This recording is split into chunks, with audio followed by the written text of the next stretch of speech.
हिंदी का जो पहला चैप्टर आप पढ़ते हैं, जहां से हम हिंदी की शुरुआत करते हैं, किसी भी लैंग्वेज की जो शुरुआत की जाती है, सबसे पहले उसके कीवर्ड्स जो होते हैं, उनके अल्फाबेट जो होते हैं, उनके बारे में हमको जानना होगा कि किस तरह से, क्योंकि सभी को पता है जो चीजें बनती हैं, उन चीजों को बनाने के लिए या जिन शब्दों का निर्माण किया जा रहा है, उसके लिए हमें उस भाषा के वर्णमाला का नॉलेज होना जरूरी है। एक छोटा सा उदाहरण है, अगर हम खाद्य सामग्री बनाना चाहते हैं या मनपसंद व्यंजन बनाना चाहते हैं, उसके लिए हमारे पास उसके बेसिक नीड्स जो है, बेसिक जो फूड्स हैं, अगर वो हैं तो हम उन चीज़ों को आसानी से बना सकते हैं। उसी तरह से हिंदी में जो भी शब्दकोश हैं, जो भी उनके भाषा के जो शब्द हैं, उसके निर्माण के लिए वर्णमाला की अति आवश्यकता होती है। अब वर्ण क्या होता है, अब ये हम जानते हैं, सभी को पता है कि वर्ण जो होते हैं, किसी भी शब्द की जो है ध्वनि का जो है मूल स्वर होता है, जो है बिना ध्वनि के, बिना साउंड के कोई भी जो है वह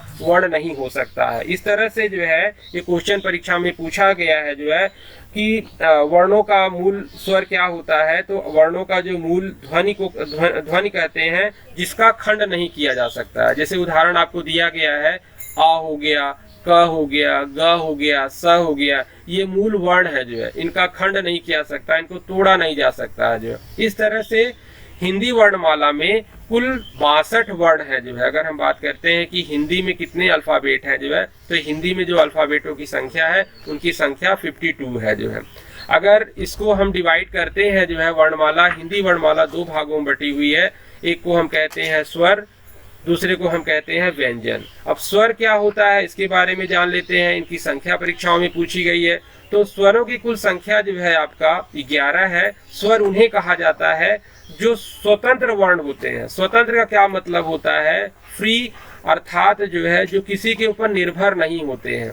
तो उन ऐसे स्वरों को या ऐसे वर्णों को हम जो है स्वतंत्र कहते हैं जो है, जो स्वर है। इनकी कुल संख्या 11 है। व्यंजन क्या है, व्यंजन जो होते हैं वह स्वरों के ऊपर निर्भर होते हैं, अर्थात ये परतंत्र होते हैं, ये स्वतंत्र नहीं होते हैं जो है, और इनकी कुल संख्या 33 है। आपको पता होगा, अगर हम क लिख रहे हैं जो है, तो क प्लस अ मिलकर आपका क बनेगा जो है, अर्थात जो है क में स्वर जुड़ा हुआ है। अगर आप क का उच्चारण कर रहे हैं तो क में अ की ध्वनि अगर आप ध्यान से सुनेंगे तो आपको अ ध्वनि सुनाई देगी जो है। अगर कई बार आप देखते हैं क के नीचे हलंत लगा हुआ होता है, इसका मतलब ये है कि क में आ का प्रयोग नहीं किया गया है। तो ठीक है, तो इस तरह से जो है हमारे पास स्वरों की कुल संख्या 11 है, व्यंजन की कुल संख्या 33 है जो है। अब देखिए स्वरों के भी प्रकार हैं जो है। अब देखिए स्वर कितने प्रकार के हैं या क्या क्या चीजें हैं आपकी जो है यहाँ पे। तो जो स्वर है आपके जो है, स्वर 3 प्रकार के होते हैं जो है। एक तो हास्य स्वर होता है, अर्थात जिसके उच्चारण में 1 गुना बल लगता है या हमारे शरीर से कम सांस निकलती है जो है, उसको हम हास्य स्वर बोलते हैं, जिसे हम छोटा स्वर कहते हैं जो है। दीर्घ स्वर, जिसके उच्चारण के लिए हमको दुगुना बल लगाना पड़ता है, हमारे मुख से हमारी जो है ज्यादा जो है नाक से सांस निकलती है जो है, इसे हम दीर्घ स्वर कहते हैं। संयुक्त स्वर जो होते हैं वो दीर्घ स्वर होते हैं, लेकिन वो समान वर्णों से मिलकर नहीं बनते हैं, बल्कि वह बेमेल स्वरों से मिलकर बनते हैं, इसलिए उन्हें हम संयुक्त स्वर कहते हैं जो। तो कई बार परीक्षाओं में पूछा गया है कि हास्य स्वर कौन कौन से हैं, तो आपका आ हो गया, ई हो गया, छोटी ई है, छोटा ऊ है और री है। ये 4 जो आपके स्वर हैं वे हास्य स्वर हैं। अगर आप खुद उच्चारण करके देखेंगे जो है, आ, ई, ऊ और री, अर्थात इसके उच्चारण में आपको ज्यादा बल नहीं लगाना पड़ रहा है। दीर्घ स्वर का क्या मतलब है, दुगुना बल कैसे लगेगा, अभी हम देखते हैं कि दीर्घ स्वर जो है आपके 3 है, आ है, ई है और बड़ा ऊ है। अगर हमें आ लिखना है, आम लिखना है जो है, तो 2 आ की हमें जोड़ना पड़ेगा, अ प्लस अ बराबर आ। ठीक है, तो ये क्या हो गया, दुगना बल लग रहा है। आपको उच्चारण करते हुए आपको अपने मुंह को थोड़ा सा ज्यादा खोलना पड़ रहा है और आपके नाभि पर हमें ज्यादा बल देना पड़ रहा है। इसे हम क्या कहेंगे जो है, दीर्घ स्वर कहेंगे। ई और दो छोटी मिलकर जो है बड़ी का निर्माण करेंगी जो है। तो इस तरह से बड़ा ई का भी जब उच्चारण करेंगे तो हमारे जो है वह पेट पर जो है अधिक बल पड़ेगा। इस तरह से ये दीर्घ स्वर हुआ। दो छोटा ऊ मिलकर बड़ा ऊ का निर्माण करेंगे जो है, अर्थात इसमें भी दुगना बल लगेगा। इस तरह से दीर्घ स्वर में दुगना बल लगता है जो है, और इनकी संख्या 3 है। आ हो गया, ई हो गया और ऊ हो गया। अगर आप उच्चारण करेंगे तो आपको खुद ही महसूस होगा कि आ की अपेक्षा आ पर दुगना बल लग रहा है, ई की अपेक्षा बड़ी ई पर दुगना बल लग रहा है, और ऊ की अपेक्षा बड़ा ऊ पर दुगना बल लग रहा है। अब देखिए संयुक्त स्वर भी दीर्घ स्वर है जो है, लेकिन वहां पर बेमेल स्वर है। जैसे आपने देखा आ समान स्वर था, इसमें आपको ए लिखने के लिए जो है आ और ई को जोड़ेंगे तो आपके पास ए हो जाएगा, आ और ए जोड़ेंगे तो आपके पास ऐ हो जाएगा, आ और ऊ जोड़ेंगे तो ओ हो जाएगा, आ और ओ जोड़ेंगे तो आपके पास औ हो जाएगा। तो इस तरह से हमारे पास 4 संयुक्त स्वर हुए, 3 जो है दीर्घ स्वर हुए, उनकी संख्या 7 हो गई, और उस तरह से 4 जो है आपके पास हास स्वर हो गए, आ, ई और री। इस तरह से आपके पास कुल स्वरों की संख्या 33 है जो है, सॉरी कुल जो स्वरों की संख्या आपके पास 11 हो गई। अब आगे देखते हैं, यहाँ नीचे लिखा भी है आपका, हास स्वर के उच्चारण में 1 गुना बल लगता है, दीर्घ स्वर के उच्चारण में जो है वह दुगना बल लगता है। देखिए एक पिलूत शब्द होता है जिसमें तिगुना बल लगता है। जो ये पिलूत शब्द क्या है जरा इसके बारे में जान लीजिए आप जो है। जैसे आप लिखते हैं ओम, ठीक है, जनरली आप क्या करते हैं, ओम आप ऊ बना देते हैं, उस पर चंद्रबिंदी दे देते हैं, ओम हो जाता है, जबकि वह ओम आपका सरासर गलत है। बहुत जगह आपको मिल जाएगा ओम नमः शिवाय, ओम भगवते वासुदेवाय, या अन्य जगह हर जगह जो है, क्योंकि ओम जो है बीज मंत्र है जो है। इसलिए देखेंगे कि हमारे वैदिक धर्म में या हमारे हिंदू धर्म में जितने भी कार्यकलाप है, जितने भी मंत्रों का उच्चारण है, सब ओम से हुआ है। और ये भी कहा जाता है कि ओम जो है हमारी जो है पृथ्वी जो सराउंडिंग कर रही है जो है, और वो घूम करके घूम रही है, और उससे जो शब्द उत्पत्ति हो रही है वह ओम ही है जो है। और ओम आपका आदि अनंत काल से चला आ रहा है जो। तो आप देख रहे हैं ओ लिखा हुआ है, फिर ये हिंदी वाला 3 लिखा हुआ है, म में हलंत लगा हुआ है, और इस तरह से आपका ओम होगा। तो जितने भी पिलू स्वर होंगे आपके जो है, तिगुना स्वर जो लगता है, जो तिगुना बल जो लगता है, उसमें ये 3 लिखा रहेगा हिंदी वाला, तो आप समझ जाएगा कि आपका ये पिलू स्वर है। हालांकि पिलू स्वरों का प्रयोग हम लोग हिंदी में कम करते हैं जो है, इसका प्रयोग संस्कृत में हम ज्यादा करते हैं। तो इस तरह से आप देखते हैं कि जो है हमारे पास जो स्वर है वह स्वरों की संख्या जो है वह 11 है। ये 3 प्रकार के हैं, हास स्वर हो गए, दीर्घ स्वर हो गए, और आपके संयुक्त स्वर हो गए। तो हास स्वर में आपने देखा 1 गुना बल लगा, आ ई ऊ री हो गया। दीर्घ स्वर में दुगना बल लगा, आ ई और बड़ा ऊ। और संयुक्त स्वर भी आपके दीर्घ स्वर ही होते हैं, लेकिन बेमेल स्वरों से बनते हैं। आपका ए हो गया, आई हो गया, ओ हो गया, और आपका औ हो गया। तो इस तरह से हमें यहाँ पे स्वरों के बारे में पता चलता है। चलिए अब हम व्यंजन के बारे में जानते हैं कि व्यंजन क्या है जो है। अब देखिए जो व्यंजन है आपके पास, इनकी कुल संख्या 33 है जो है, और इन्हें स्पर्श व्यंजन कहा जाता है। स्पर्श व्यंजन कहने का मतलब ये है कि ये पूरी तरह से स्वर विज्ञान है। हमारी जिह्वा जो होती है हमारे मुख में कहीं ना कहीं जाके उसको स्पर्श करती है, इसलिए हम इसको स्पर्श ध्वनि कहते हैं। लेकिन इसके उच्चारण के लिए कहीं हमको कंठ की जरूरत पड़ती है, कहीं हमें तालु की जरूरत पड़ती है, कहीं हमें दांत की जरूरत पड़ती है, कहीं हमें ओष्ठ की जरूरत पड़ती है। तो इस तरह से जो है इनको जो है अनेकों नामों में बांट दिया गया है जो है। तो हम देखते हैं यहाँ पे व्यंजन जो है, आपने देखा कि व्यंजन स्वतंत्र नहीं है, बल्कि वह किस पर निर्भर है, बल्कि वह जो है मूल रूप से स्वरों पर निर्भर है। क्योंकि हर व्यंजन के उच्चारण में आ की आवश्यकता आपको होगी। बिना आ के कोई भी व्यंजन का उच्चारण नहीं हो सकता, और अगर आप उच्चारण करेंगे भी तो वह व्यंजन आपका आधा हो जाएगा, उसके नीचे हलंत लग जाएगा। जिसके नीचे हलंत लग जाएगा वह क्या हो जाएगा, आधा व्यंजन हो जाएगा। ठीक है। अब देखिए क वर्ग जो है, क वर्ग का मतलब है कि क वर्ग के उच्चारण के लिए जो है हम लोग कंठ का प्रयोग करते हैं। ठीक है। आप अगर क का उच्चारण करेंगे क ख ग घ अंग, तो आप देखेंगे जो है आपका जो कंठ है उस पर बल पड़ रहा है। अगर आप कंठ को दबा देते हैं थोड़ा सा जो है, तो क ख ग घ का उच्चारण ठीक ढंग से नहीं होगा जो है। और आपको अ और आ का उच्चारण करने के लिए भी कंठ की ही जरूरत पड़ती है। जो दो आपके जो स्वर है आ और आ, उसका उच्चारण करने के लिए आपको कंठ की जरूरत पड़ेगी। इसलिए इसको कंठ वर्ग या जो है कंठ से बोले जाने वाले जो है वह व्यंजन कहलाते हैं। दूसरा आपका है च वर्ग। अब च वर्ग में क्या होगा, च है, छ है, ज है, झ है, य है, 5 है। और इसका प्रयोग करने के लिए हम तालु का प्रयोग करते हैं। जीभ के जो नीचे वाला भाग है हमारा, उसको हम लोग तालु बोलते हैं।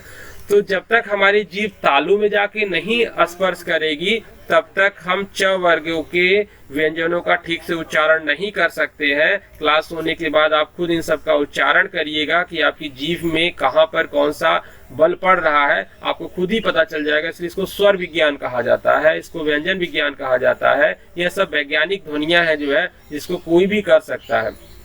तो च, छ, ज, झ, य, इसका उच्चारण करने के लिए हमको तालु की जरूरत पड़ती है। ट वर्ग को मूर्धा कहा जाता है। मूर्धा का मतलब यह होता है कि हमारी जिह्वा जो है ना तो ऊपर ना तो नीचे, बल्कि बीच में ही अटकी हुई होती है जो है। तब इन वर्ग के व्यंजनों का हम उच्चारण कर सकते। देखिए ना, ट, ठ, ड, ढ, अड़, री और श, खटकोण वाला। अब इसका उच्चारण करने में जीभ आपकी बीच में ही है जो है, ना तो नीचे जा रही ना तो ऊपर स्पर्श कर रही है। और इसका अगर आपने कहीं स्पर्श कर दिया तो इसका उच्चारण ठीक से नहीं होगा। तो आप देखते हैं ना, बहुत सारे लोग तोतले बोलते हैं, बहुत से लोग सही उच्चारण नहीं करते हैं। उसका मतलब यही होता है कि उनके मुख में किसी प्रकार का दोष है जो है। इसके कारण जो है या तो उनकी पूरी जीभ नहीं खुली है या कुछ और दिक्कत है, जिसके कारण वो सही से उच्चारण नहीं कर पाते हैं। और उच्चारण नहीं करने के कारण उनके शब्द स्पष्ट नहीं हो पाते हैं। चौथा जो वर्ग है उसे हम कहते हैं त वर्ग। त वर्ग के उच्चारण के लिए दंत वर्ग कहलाता है। दंत वर्ग का मतलब ये होता है कि हमारी जीभ जो है जब तक दांतों में स्पर्श नहीं करेगी, तब तक हम उसका उच्चारण नहीं कर पाएंगे जो है। ठीक है, अभी यहाँ पे दिया हुआ है त, थ, द, ध, न। तो ये जो आपका त, थ, द, ध, न है जो है, तो आप देखेंगे आपकी जिह्वा जो है, आगे वाली जिह्वा जो है आपके दांत से स्पर्श हो रही है जो है। और ल और श भी जो है आपके ये त वर्ग के व्यंजन है। अब देखिए प वर्ग में क्या होगा। प वर्ग का तब तक आप उच्चारण नहीं कर सकते हैं जबकि आपकी दोनों जो है आपके दोनों ओठ जब तक चिपक नहीं जाएंगे, एक दूसरे को स्पर्श नहीं करेंगे, तब तक आप प वर्ग के व्यंजनों का उच्चारण नहीं कर सकते। प, फ, ब, भ, म, अ और उ जो है। इस तरह से आप देखेंगे जो है, इन सबको हमने क्या किया है, स्पर्श व्यंजन में रखा है। तो क वर्ग हो गया, इसको कंठ से उच्चारण करते हैं। च वर्ग हो गया, जिसे हम तालु का उच्चारण करते हैं। ट वर्ग हो गया, जिसे हम मूर्धा का उच्चारण करते हैं। त वर्ग हो गया, जहाँ पर जो है दांतों से स्पर्श होता है। और प वर्ग हो गया, जहाँ पर हम ओष्ठ का जो है, अपने ओठ का जो है वह सहारा लेते हैं। जो देखिए अंतस्य व्यंजन क्या है, जब हमारी जिह्वा अंदर ही रह जाती है उसको हम अंतस्य व्यंजन कहते हैं। जैसे हो गया य, र, ल और व। तो आप देखेंगे जिह्वा अंदर है जो है, और वो जो है किसी भी प्रकार के जो है वह स्पर्श नहीं कर रही है, इसको हम अंतस्य व्यंजन कहेंगे। और उस व्यंजन उसको कहते हैं जब हम थोड़ा सा अपने जीभ को गोला कर लेते हैं और हमारे मुख से जो सांस है रगड़ कर बाहर निकलती है, उसे हम उस व्यंजन कहते हैं।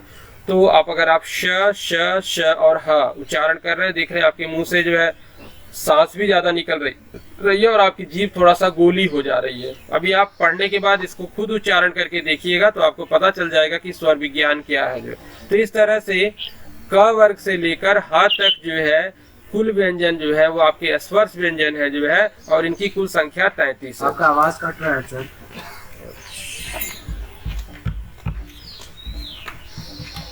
ये तो देखा आपने कि क वर्ग में आपका जो है कंठ का प्रयोग किया गया, च वर्ग में तालु का प्रयोग किया गया, ट वर्ग में मूर्धा का प्रयोग किया गया, त वर्ग में दंत का प्रयोग किया गया, प वर्ग में ओठों का प्रयोग किया गया, अंतस में हमारी जिह्वा अंतर रही और उस व्यंजन में हमारी जिह्वा को थोड़ा सा मोड़ने गोला होने पर सांस रगड़ कर निकली। तो इस तरह से इसके उच्चारण में कहीं ना कहीं मुख में चीजों को जो है स्पर्श करना पड़ रहा है। इसलिए 33 जो हमारे व्यंजन है इनको हम स्पर्श व्यंजन कहते हैं। 4 हमारे पास संयुक्त व्यंजन है जो है, इन व्यंजनों का निर्माण दो व्यंजनों से हुआ है, इसलिए इसको हम लोग संयुक्त व्यंजन कहते हैं। जिस तरह से आपके पास 4 संयुक्त स्वर थे, उसी प्रकार 4 हमारे पास जो है संयुक्त व्यंजन है। अब देखिए छतरी वाला जो आपका छ है जो है, ये हिंदी की वर्णमाला में क के साथ रखा जाता है। कई बार ये परीक्षाओं में पूछा गया है, थोड़ा सा क्लिष्ट प्रश्न है जो है कि छ डिक्शनरी में कहाँ पर आता है, तो छ जो डिक्शनरी में आपके क के साथ ही रखा जाता है। तो छ किन शब्दों से मिलके बना हुआ, कई परीक्षाओं में ये भी पूछा गया है।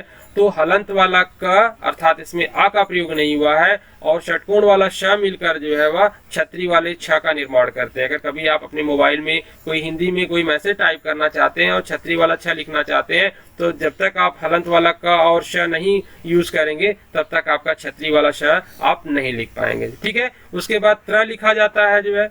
अब त्र जो है आपका जो है, इसमें आधा त है जिसमें कि हलंत लगा हुआ, हलंत लगने का मतलब आधा त है जो है, या आप केवल उसके पीछे हलंत लगा दीजिए जो है तो त हो गया, और र जोड़ देंगे जो है तो आपका त्र त्रिशूल वाला हो जाएगा। तो यहाँ पे आप देख रहे हैं त और र मिलकर त्र का निर्माण कर रहे हैं, तो ये भी आपके संयुक्त व्यंजन हुए।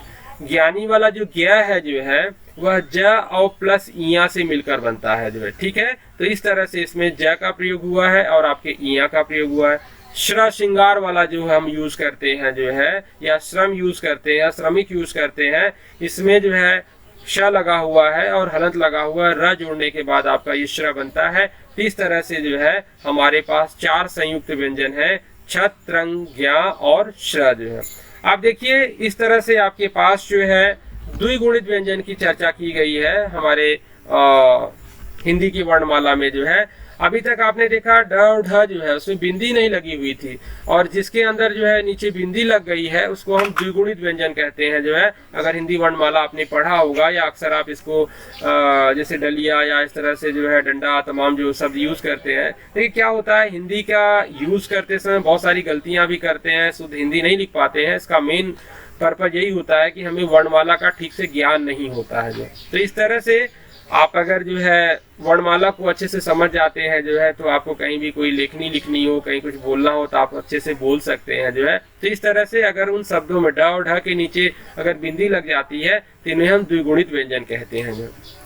अनुस्वार का क्या मतलब होता है, जब हम किसी वस्तुओं के ऊपर बिंदी लगा देते हैं, जैसे हम लिखते हैं आपका ग्राम हो गया, चांद हो गया, कंचन हो गया, कनक हो गया, तो वहां पे देखेंगे ऊपर बिंदी लगी हुई है। तो यह बिंदी का मतलब आपका न का प्रयोग किया जा रहा है, नाक का प्रयोग हो रहा है जो है, और इस तरह से आधा न होता है आपका ये जो है, इन्हें हम अनुस्वार कहते हैं। देखिए अनुस्वार का मतलब क्या होता है, जब तक इनको शब्द नहीं मिलेंगे, जब तक इनको वर्ण नहीं मिलेगा, तब तक इनका कोई महत्व नहीं है। जैसे आपने देखा होगा पहले जो स्कूटर होती थी उसकी स्टेपनी होती थी जो है, तो ये लोग स्टेपनी होते हैं जो है, ये खुद जो है शब्दों का निर्माण नहीं करते हैं, बल्कि ये शब्दों के साथ चलकर जो है शब्दों के निर्माण में सहायक होते हैं, इसलिए इन्हें अयोग्यवाह कहा जाता है। अर्थात इनका अपना कोई वजूद नहीं होता है जब तक इनको वर्ण ना मिल जाए, और जब तक वर्ण नहीं मिलेगा तब तक इनका कोई अस्तित्व भी नहीं होता है। उस तरह से आप देखेंगे विसर्ग जो है, तो विसर्ग आप देखते हैं कि कई बार परीक्षाओं में पूछा गया है, विसर्ग का जो प्रयोग होता है वह हा के रूप में किया जाता है। आपने लिखा होगा प्रातः काल, तो अक्सर देखते हैं लोग प्रातः लिख देते हैं, काल लिख देते हैं, वो गलत है जो है। जब तक आप उस प्रातः लिखने के बाद 2 बिंदी नहीं दे देते हैं जो है, और तब काल लिखेंगे जो है, तो उसे कहते हैं जो है वह प्रातः काल। तो इस तरह से विसर्ग, तो आपके पास विसर्ग संधि भी एक होती है, तो हर विसर्ग संधि में क्या होता है, इस जो है विसर्ग चिन्ह का प्रयोग किया जाता है जो है। तो इस तरह से आपका अनुस्वार बिंदी और ये डबल जो बिंदी लगी उसे हम लोग विसर्ग कहते हैं जो है। तो इस तरह से हमारे वर्णमाला में कुल जो है 52 जो है वर्ण है जिसे हम वर्णमाला कहते हैं। देखिए यहाँ पे आपका दिया हुआ 11 स्वर हो गए, व्यंजनों की संख्या 33 हो गई, तो इस तरह से 44 हुए, 4 संयुक्त व्यंजन, 44 4 आपके 8। जो ये स्वरों की बात की जा रही है, तो जो कंठ है जो है आ और आ हो गया, उसके बाद जैसे कि दंत से हम लोग ल और श का प्रयोग कर रहे हैं, तालव्य से ई बड़ी ई और या का प्रयोग कर रहे हैं, कंठ और तालु में ए और ऐ का प्रयोग कर रहे हैं, मूर्धा के लिए री श और खटकोण वाले श का प्रयोग कर रहे हैं, कंठ और ओष्ठ का प्रयोग ओ और औ के लिए कर रहे हैं, ओष्ठ का प्रयोग जो है ऊ और औ के लिए ऊ और बड़े ऊ के लिए कर रहे हैं, और दंतोष्ठ है जहाँ पे दांत और ओष्ठ दोनों का प्रयोग हो रहा है, वहां पर हम व का प्रयोग कर रहे हैं। ठीक है, अब देखते हैं हम लोग जो है कि इसमें एक अल्प प्राण होता है और एक महाप्राण होता है जो। तो जो हमारे क वर्ण के व्यंजन है जो है, जहां पर हम एक गुना बल का प्रयोग करते हैं उसे हम अल्पप्राण कहते हैं जो है। अल्पप्राण का मतलब होता है कि जिस पर कम बल लगाया जाए। तो प्रत्येक वर्ग का पहला, तीसरा और पांचवा जो व्यंजन होता है उसे हम अल्पप्राण कहते हैं। जैसे आपने कहा ना क ख ग घ अंग, तो इस तरह से एक वर्ण में 5 हो गए जो है। तो पहला जो क हो गया और तीसरा जो है ग हो गया और पांचवा जो अंगा हो गया, ये आपका क्या है, अल्पप्राण है जो है। तो वहां उसी तरह से हर वर्ग में पहला, तीसरा, पांचवा जो है और सभी जो अंतर से व्यंजन होते हैं उन्हें हम अल्पप्राण कहते हैं जो है। अगर हम महाप्राण की बात करते हैं जो है, तो महाप्राण का मतलब ये होता है कि जिसके उच्चारण में दुगना बल लग रहा है जो है। जैसे कि दूसरा और चौथा व्यंजन। दूसरा और चौथे का व्यंजन का मतलब क्या हुआ, क वर्ग में ख और घ अभी छूटा हुआ था ना, पहला, तीसरा, पांचवा अल्पप्राण हो गया और भी दूसरा और चौथा बचा हुआ था, तो दूसरा और चौथा पहले वर्ग का जो है वह महाप्राण हो गया। इस तरह से हर वर्ग में दूसरा और चौथा जो है आपका क्या कहलाएगा, वह महाप्राण कहलाएगा जो है। तो इस तरह से आपको अगर जो है थोड़ा सा डाउट हो रहा होगा तो आप ये जो है देख लेंगे जो है, यहाँ पे जो दिया हुआ है देखिए आपके स्क्रीन के सामने दिया है क वर्ग जो है, ठीक है। तो क वर्ग में पहला जो व्यंजन हो गया क हो गया, तीसरा व्यंजन ग हो गया, पांचवा व्यंजन अंगा हो गया। ये आपका क्या कहलाएगा, ये आपका अल्पप्राण कहलाएगा। उसके बाद जो है ख और घ जो है आपका महाप्राण कहलाएगा। च वर्ग में च हो गया, ज हो गया, ञ हो गया, ये आपका अल्पप्राण हो गया। छ छाता वाला, झ झरना वाला, ये आपका क्या कहलाएगा, महाप्राण कहलाएगा। ट हो गया, ड हो गया और आपका अड़ा हो गया, ये आपका अल्पप्राण हो गया। और ठ हो गया आपका, ढ हो गया आपका, ये आपका महाप्राण हो गया। पहला, तीसरा, पांचवा आपका अल्पप्राण हो गया। चौथा आपका जो त वर्ग वाला है, इसमें पहला, तीसरा, पांचवा अल्पप्राण है, इसमें त हो गया, द हो गया और न हो गया, इसको हम अल्पप्राण कहेंगे। और थ और ध ये महाप्राण कहलाएंगे। और आपका जो ओष्ठ व्यंजन प वाला जो ओष्ठ व्यंजन है आपका, इसमें प हो गया, ब हो गया और आपका म हो गया। पहला, तीसरा, पांचवा जो है अल्पप्राण हो गया। फ और भ आपके महाप्राण हो गए। तो इस तरह से जो है आपका अल्पप्राण महाप्राण की चर्चा यहाँ पे की गई है। देखिए कोई परेशान मत होइएगा, हम इसको दोबारा भी पढ़ा देंगे जो है। थोड़ा सा अगर पहली बार पढ़ रहे होंगे तो थोड़ा सा अजीब लग रहा होगा, तो कोई परेशान होने की जरूरत यहाँ पे नहीं है। चलिए घोष व्यंजन और अघोष व्यंजन क्या होते हैं इसके बारे में जरा देख लेते हैं जो है। तो घोष व्यंजन का मतलब ये होता है कि हमारा जो स्वर तंत्र जो है, हम जब कुछ बोलते हैं तो हमारे कंठ में कंपन पैदा होती है, वाइब्रेट होता है जो है। तो जिन व्यंजनों से जो है हमारे स्वर में कंपन पैदा होता है उसे हम घोष व्यंजन कहते हैं जो है। तो हर प्रत्येक वर्ग का तीसरा, चौथा, पांचवा वर्ण जो होता है, और य, र, ल, व और ह, ये आपके घोष व्यंजन है जो है। इनके उच्चारण करने पे हमारे कंठ में कंपन पैदा होता है।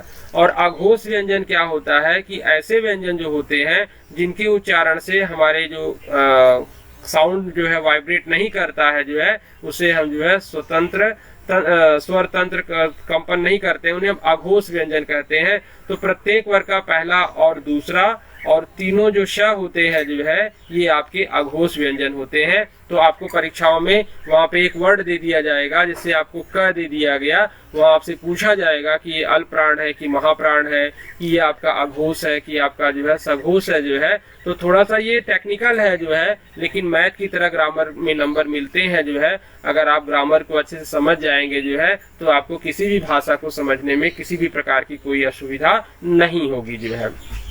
चलिए उसके बाद देखते हैं हम लोग जो है वह अनुनासिक। देखिए अनुनासिक का मतलब ये होता है, जैसे आपने देखा ना चाँद आप लिखते हैं तो चंद्र बिंदी लगाते हैं। तो अनुनासिक का जो शब्द का जो यूज किया जाता है उसमें नाक और मुंह दोनों का प्रयोग होता है। जैसे आप लिखते हैं गांव और दांत। और अनुस्वार जो व्यंजन होते हैं उसमें एक चंद्रबिंदी होती है, जिसका उच्चारण करने में केवल नाक का प्रयोग होता है। जैसे आप लिखते हैं अंगूर, अंगूर लिख रहे हैं तो आप पे क्या है, अंग की मात्रा लगी हुई है। अंगद लिख रहे हैं आप जो है, वहां पे अंग की मात्रा लिखी हुई है। कंकड़ लिख रहे हैं, कंचन लिख रहे हैं जो है। तो इस तरह से आपके जो है वह यहाँ पे अनुस्वार में एक बिंदी लगती है, अनुनासिक में चंद्रबिंदी लगती है, और विसर्ग में आपकी दो बिंदी लगती है, और विसर्ग के लिए हम हा का उच्चारण करते हैं जो है। तो इस तरह से आप देखेंगे जो है कि हमारा जो अल्फाबेट है जो है, वह अल्फाबेट हमारे लिए कितना इम्पोर्टेंट है जो है। और हम जो है उस अल्फाबेट को जब तक नहीं जानेंगे तब तक हम क्या कर सकते हैं जो है, आगे की जो है यात्रा नहीं कर सकते हैं। किसी भी भाषा को समझने के लिए, उनके व्याकरण की मूल शुरुआत करने के लिए हमें उनके व्याकरण के मूल स्वरों को जानना जरूरी होगा जो है, और उनको जानने के बाद ही हम जो है उस भाषा के आगे के बारे में ज्ञान प्राप्त कर सकते हैं। तो इस तरह से आपने जो व्यंजन है, जो आपका स्वर है, उसके बाद जो संयुक्त व्यंजन है, इन सब की जो चर्चा आपने किया जो है, चाहे अयोग्यवाह है जो है, तो आपने देखा कि अयोग्यवाह में जो है कि जब तक जो है उनको आपको व्यवस्थित रूप से जो है कोई शब्द नहीं मिलेगा तब तक उनका कोई भी वजूद नहीं रहता है जो है। अब ये देखिए, यही वर्णमाला जो होती है जो है, इन्हीं के शब्दों को हम व्यवस्थित करके जो है, इन्हीं वर्णमाला को व्यवस्थित रूप से लिखकर हम शब्दों का निर्माण करते हैं जो है। तो किसी भी जो है भाषा में, भाषा कोश में जिन शब्दों का प्रयोग करके जो है हम अपनी वर्णमाला में